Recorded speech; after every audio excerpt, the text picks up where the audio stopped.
We know that climate change will have an impact on the River Thames and on water more broadly. For the Thames, we expect sea levels to rise. Globally, average sea level has been rising by 2 millimetres a year for the last century and 3 millimetres a year since the 1990s. We expect this trend to increase, posing a threat of increased flood risk in the future. 1.3 million people and £275 billion worth of property and infrastructure are at risk of tidal flooding in the Thames estuary. The Environment Agency and our partners, including councils like Richmond, have a long-term strategy to make sure we can continue to protect people and property in the estuary.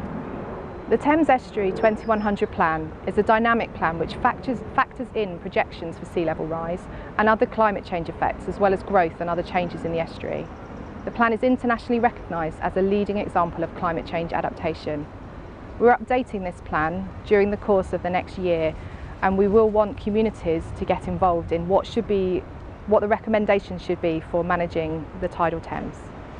A changing climate also means more intense rainstorms causing surface water flooding.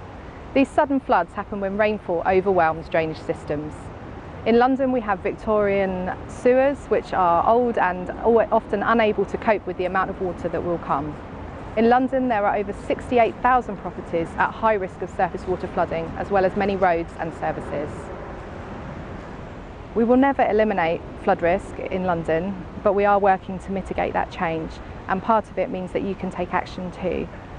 Know your flood risk by checking online, Google Check My Flood Risk, and you'll be able to find all the information that you need about how you can sign up to flood warnings, prepare an action plan and take action during a flood and after a flood.